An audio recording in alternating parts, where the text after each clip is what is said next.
I used to think of hell as a faraway place. For those of you out there who still hold that belief, this piece of my life is for you.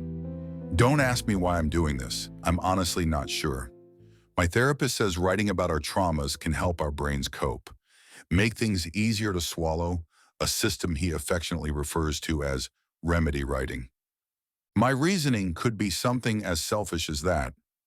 Perhaps I'm also hoping that those of you who read this will heed its warning. Do not make the same mistakes my 10-year-old self did. Or maybe it is merely the adage, misery loves company. I grew up in a middle-class suburb in Ventura County, not too far from Los Angeles. Our house was one of many cookie-cutter homes separated by white pickets or chain-link fences. My mom, a soft-spoken, dream-driven woman, worked from home as an editor for a growing magazine.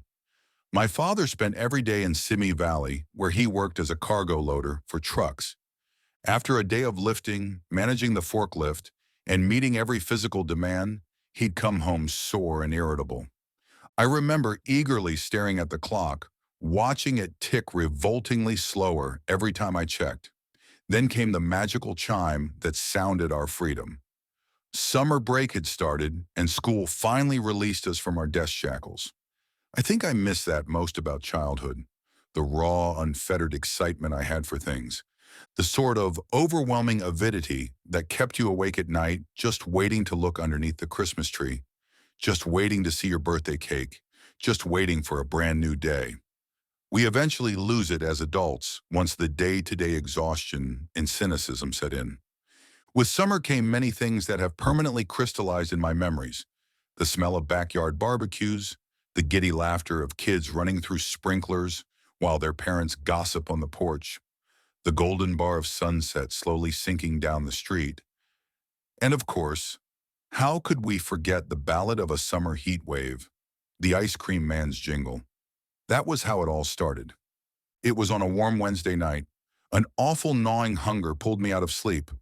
Unable to ignore it, I slipped out of bed and crept past my parents' bedroom. I was craving something sweet from the kitchen.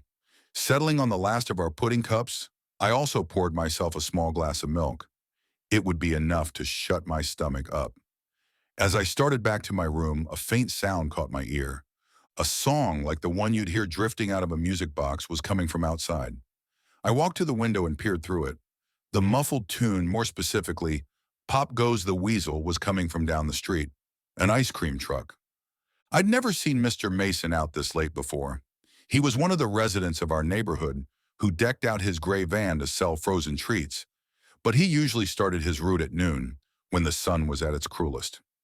Maybe it's for the adults, my 10-year-old brain thought. The truck coasted by my house, moving tantalizingly slow with that happy electronic chime. It wasn't Mr. Mason's van. The truck was a pale green with blue accents on the lower half. On the side of its metal body was a large circle with the print of a cartoonish boy in the center. He had blue skin, big black eyes, and a white soft-serve hairstyle.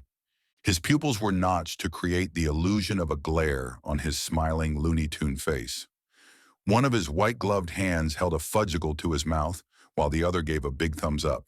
The tip of the swollen thumb, as well as the fingers and wrist, appeared to be melting, just like ice cream. Written above and below the circle, in sizable, whimsical lettering, Piper's Popsicles. Join the fun. That next morning is still such a vivid memory to me. I remember waking up to my father's fist pounding against my door. He was yelling, ordering me to unlock it. I pulled the bedsheets over my head and curled into a ball. Even now, I can still feel that sharp tinge of anxiety just thinking about it. Then from behind the doorframe, a countdown started from 3. You never wanted him to reach 0. God help you if that man ever reached 0. When I opened the door, he snatched my arm and pulled me into the kitchen. My bare feet dragged pitifully across the floor. The white milk jug was sitting on the corner, its cap still missing. Mom was sitting at the table, her neck deliberately facing the window. Not a good sign. "Did you leave this out?" he asked with a sullen voice. When I didn't give an immediate answer, he twisted my arm. A hot ring of pain coiled around the area. "Yes," I cried out. I'm sorry, I left it out. I'm sorry. Great. His voice rose and cracked. Now we need more milk. What a fucking waste. With one of his hands still clasped around my arm, he reached for the milk jug with the other and dumped it over my head. My mom gasped loudly in her seat, the trademark reaction. He left for work after that. Evidently, I had made him late. It wasn't the first of my father's outbursts, and it was far from the last. The bastard was always looking for a punching bag, and when my mother didn't fit the role, I was runner-up. Every day in that house was like maneuvering around tripwires. Eventually, you'd trigger him. My mom scooped me off the floor and took me to the bathroom so I could wash the milk out of my hair. She left a bundle of clean clothes on my bed. That was her time to react. The moment our front door slammed shut and his car left the driveway. Until then, her neck was twisted anywhere else with that same disconnected, faraway look. When I came back into the kitchen, she was making eggs for breakfast. "What kept you up last night?" she quietly asked me. I was hungry. I was going to put everything back, but the ice cream truck distracted me. She looked at me quizzically, the blistering hot oil popping in the pan. "What do you mean?" "He was driving around the neighborhood last night. Didn't you hear his music?" She scrunched her forehead and shook her head. "Mr. Mason wouldn't be driving around that late. There wouldn't be any point to it. All he would get is no customers and noise complaints. The sweets you ate before bed probably made you dream about it." If only that were the case. That night my stomach once again woke me. The hunger pangs had come back much worse this time, and as much as I tossed and turned trying to ignore them, it wasn't possible. I sighed and pulled myself out of bed, once again tiptoeing past my parents' bedroom. The kitchen had nothing for me, not even milk now. My mom still hadn't been to the store that week, leaving our pantry mostly vacant, save for larger meals. I wanted something sweet. Then it came again, the melodious music from outside. The ice cream truck was driving its late-night route again. Another sharp twinge stabbed at my stomach. The thought of ice cream at that moment was captivating. If the driver were following the same pattern as last night, he'd pass by here again, right? The idea teased me. I weighed my options. The piggy bank in my room had at least $2 or $3 of change in its gut. I could run out, pay him, grab the ice cream, and run back with my folks none the wiser. But if my father noticed, dear God, if he saw, I'd have a lot more than hunger pains to fall asleep to. I stood there and pondered. Eventually, hunger won the debate. I went into my room and opened up my piggy bank. The mechanical jingle was getting closer. It was nearly passing the yard. I put on my shoes and wrapped a jacket over my pajamas. Carefully, I unlocked the front door, praying that the click wouldn't be too loud. I discreetly pulled it open, just enough for my small self to slip through. Luckily, not enough for the hinges to creak. I ran across the grass and down the driveway in my sneakers. There it was, steering slowly toward me. The song churning out of the speakers, situated at its top, sounded similar to "It's a Small World." It pulled up and stopped near me. The cartoon caricature with bright blue skin, presumably named Piper, smiled down at me. Behind the hum of its engine, I heard something suddenly clink inside of the truck. The music stopped, and someone hoisted open the vendor window. I tried to look inside, but there wasn't a single light or bulb to light up the interior. It was just a metal box of darkness. "Hello," I called out. "Hey, little guy." The cheery voice that answered was soft and mellow, definitely not Mr. Mason's smoker rasp. "What can I get for you?" I shuffled the quarters in my palm. "Can I have a bomb pop?" "You sure can," the chipper voice answered. Inside the shadows, there were vague signs of movement and quiet humming. The sweet-smelling aromas of hot fudge mixed with other milky flavors created an amalgam of smells that made my stomach growl. A white-gloved hand melted out of the blackness. Tweezed between its index finger and thumb was my popsicle still in its wrapper. I took it and held my hand full of quarters out to the serving window. "Oh no, no, no," the man said. "Not necessary. This one is on me, free of charge." I smiled and pocketed the coins. "Thank you," I beamed and cocked my head to the side. "Can you see anything in there?" "I see everything," the voice chortled. "Where are your friends?" I scuffed the curb with one of my soles. They're probably all asleep. Everyone is. Why do you drive around so late? Well, I was born sick, you see. The type of sick that makes me sensitive to the sun. If even the slightest bit touches me, I'd whistle, I'd whiz, and then I'd thump like a firework. We both laughed at that. From within the lightless interior, I could make out a vague face with perked smiling cheeks. Would you like another popsicle? He asked. I itched the back of my neck. I should go now. If my dad sees me out here, I'll get in trouble. Oh, he sounded disappointed. We wouldn't want that. Drop by again, okay? Bring some friends next time. I will. I smiled and waved as I carried my free popsicle back to the house. The door quietly closed behind me. My parents didn't hear a thing. On my way back to my room, I peered out the window. The ice cream truck was still out there, sitting motionless in front of my house. Finally, the wheels started turning, and the music began a new chorus of Home on the Range. I ate the tri-colored popsicle in my room. The flavor that tingled over my tongue was like nothing I had ever experienced. I am not exaggerating when I tell you that words will not do it justice, but I'll do my best. It was a beautiful mixture of cherry, lime, raspberry, and something else. Something different. It was like a literal rocket had propelled itself through my system and left a sputtering trail of joy.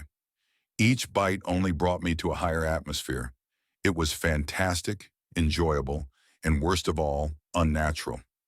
I slept like a baby that night with a more than satisfied stomach. The next day, I biked around our neighborhood with a few other kids. We had chosen a miserably hot day for it and quickly regretted the decision. Luckily, we found a large tree and sat with our bikes in its cool shadow. Have you guys heard it too? The ice cream truck at night? I asked everyone. They shook their heads, trading off skeptical looks at me, except for one boy, Matthew. He was pudgy, wore a pair of square-lensed glasses that complemented his round face, and had cheeks splattered with freckles. We weren't close friends, but mostly knew each other from school. I've seen it, parked right outside my house, was his tepid response. The guy waved at me from the window. I thought it would wake my mom up, but she slept like a boulder. Before I could answer him, it was as though the devil himself had heard our chatter, and we heard the music. Mr. Mason's ice cream van rounded the corner, blasting the first few bars of its tinny melody. That was just what we needed right now. The perfect solution for a brutal summer day. Ever since the bomb pop from last night, I'd been craving another. My thoughts kept returning to it, the lingering flavors still flickering in my mouth. I was almost drooling. I wanted more. Mr. Mason quickly spotted us and pulled up with a smile. He spoke in a grizzled, unique voice, which I now realize was a thick Turkish accent. I handed him the change in my pocket and waited for the wondrous rocket-shaped popsicle. The moment I grasped it, I immediately tore the wrapper off and sunk my teeth into it. Then just as quickly, I stopped and gagged. It was bitter, like I had just taken a bite out of frozen wax. The taste covered my tongue and clawed the back of my throat. I let each of my friends have a lick, except for Matthew, who immediately declined. They all said it tasted normal, not sharp or waxy at all. My friend who had asked for the same thing even let me try his. It was horrible, absolutely horrible. None of them could taste it, the disgusting flavor. I lay in bed that night, staring at the ceiling and shaking. The pulsing red numbers next to my bed read 2 in the morning. My eyes were red and swollen from hours of crying. Pain lanced the purple, pear-shaped bruise on my leg. A reminder, courtesy of my father, that after a grueling day of work, he did not deserve to come home to a bike left in the driveway. It would unfortunately be another 9 years of this before the untreated blood clot in his leg would take his life. A few days before the accident, I had told him to go fuck himself. But my father wasn't the reason I couldn't stop shaking. It was the cravings. The throbbing spasms of hunger had been haunting me for the past few nights. They were back with a twisting vengeance, worse than ever. After Mr. Mason had given me the popsicle, I'd spent the rest of the day trying to get rid of that vile taste. Nothing was working. In fact, every sweet thing I tried tasted just as bad. Even my favorite juice was developing a sharp, greasy aftertaste. I bit deeply into my knuckles, a nervous habit I'd acquired over the years, which has now left a row of callous depressions there. I needed something sweet. I'd have killed for something sweet. Then it returned, the music outside my window. Just down the street, the late-night ice cream truck was making its rounds. That was it, the answer to my prayers. Without thinking, I sprang out of bed and grabbed my jacket and sneakers. Slipping out of the house was just as easy as the first time. Mostly fueled by hunger, I ran to meet the truck halfway. It rolled to a stop, clearly spotting me. Not that I was hard to miss, of course. I ran next to its minty green body and impatiently waited. But nothing happened. "Hey, kiddo," the voice said through the open passenger window. "Sorry about that. My hatch is stuck and won't open. What can I get for you?" "Another bomb pop, please," I asked pitifully. Hiding the pleading whine in my voice was impossible. "Not a problem. Let's have a look-see." I could hear him rummaging around, muttering incoherently to himself. He returned, sounding less than cheerful. "Well, that isn't good." My heart sank like an anchor. "What isn't?" "It looks like I'm out of those for the night." Dang, what bad luck. A painful throb racked my stomach, making me wince. "Something else," I begged. "Can I have something else?" He rummaged around some more and sighed heavily. "I'm sorry to say, but it looks like I have nothing left." Tears rushed to my eyes, hopelessness bubbled up inside me. My solution, the one sure thing I needed to get rid of these cravings, was gone. I'd have to wait until tomorrow night. I started the miserable walk home, back to the bed I knew I wouldn't be able to fall asleep in. My sneakers dragged along the asphalt. "Hang on a tad," the voice said. "Looks like I have one more left, just for you." I whipped back around and raced to the passenger window. "Really?" I said, wiping the trailing tears from my face. "Of course." I heard something unlock, the passenger door. "I found it right up here. Come get it." A chorus of alarmed voices called out to my brain. "Not safe. This a stranger? Go home. Not safe." Of course, there were red flags, obvious ones. But I was not thinking clearly. My logic had whittled away. All that mattered was the craving, the unusual desire for that exquisite taste. It possessed me. I knew there were risks, but my fatigued boyish mind was done compromising. I pulled the green metal door open. The cabin was expectantly as dark as its backside. An invisible coldness permeated the air, about as cold as you'd presume an ice cream truck to be. The tart, dancing smells of chocolate, strawberry, bubble gum, and other flavors graced my nose. A single grated step led inside. I spied a vague silhouette sitting at the driver's seat with my bomb pop in hand. From atop his dashboard, the bobblehead of a gray cat jiggled its head. "Go on, it's all yours," he said pleasantly. I leaned inside the truck, planting one foot over the metallic step while the other remained on the pavement. The dim outline of the driver held out the popsicle, just inches from my fingers. "Come on," he said again. "Don't you want it?"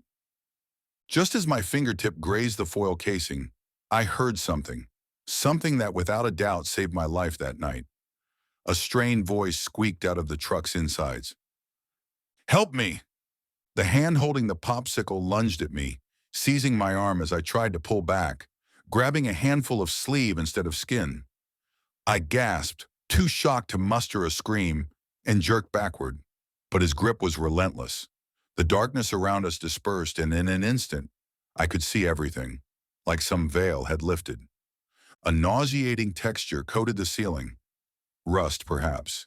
It crawled down the inner walls in a reddish-brown crust. There were scuff marks on the stained floor. A foul, eggy smell thickened the air. Every window was impossible to see through, smeared with grime and networking cracks. But the worst of all, the crux of my persistent nightmares, even now, was the thing in the driver's seat. A naked, bluish body, mottled with dark rashes and boils. Folds of excess skin sagged off of its bloated frame, almost like it was melting. One of its long, double-jointed arms was pulling at my sleeve. The loose flesh that hung off of it wobbled and jiggled like sacks of trapped liquid. And then its face, the horrible, horrible face was creased with a clownish smile. Its gums were gray and infected with bent teeth jutting out of them. It looked bald at first glance, but a few straggly white hairs sprouted from its swollen blue scalp.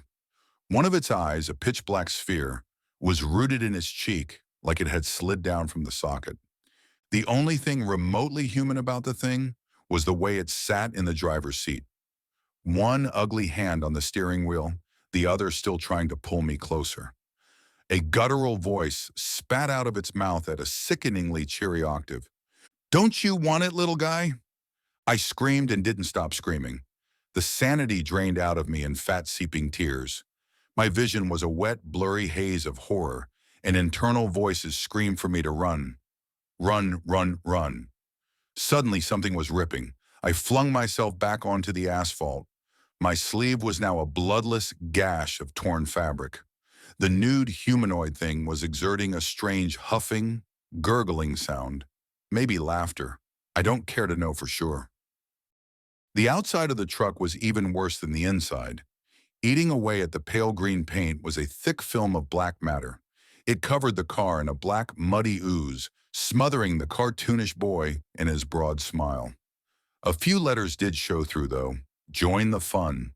Parts of the grimy substance were moving, throbbing maybe, as though they had some sort of pulse.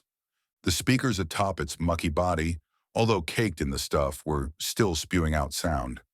It wasn't music, not in any way that the human mind could understand. A hollow, high-pitched frequency with a gravelly white noise hiss. Behind the corrupted pitch was something else, something that almost sounded like it was trying to escape from it. Choppy, inaudible screaming. Hell, I was hearing hell. With the last burst of adrenaline my system had to offer, I twisted around and tore through the yard to reach my house. I flung the door open, slammed it shut, and slid down to the floor. I buried my head in the crevice of my knees, drenched in snot and tears. I sat there wallowing for some time, waiting for my father's footsteps to come pounding out of his room. But it never happened. Both of my parents were still in bed. I tried to wake my mother up, and out of pure desperation, my father too, but neither so much as stirred. The gritty white noise was still screaming from the street. I hid beneath my sheets and covered my ears, trying everything I could to expel it from my head. "Help me," the distressed voice had said from the back of the truck, the voice that saved my life. Finally, after minutes of grueling torture, the truck revved its engine and cruised down the street. The house became silent, save for my sleepless crying. A child did go missing that night. Matthew, the boy with freckled cheeks and square lenses. I will not be giving out his last name for respect of the family. His parents had woken up to his empty room and their front door left ajar. They called the police and filed a missing persons report, and the community was notified about the disappearance.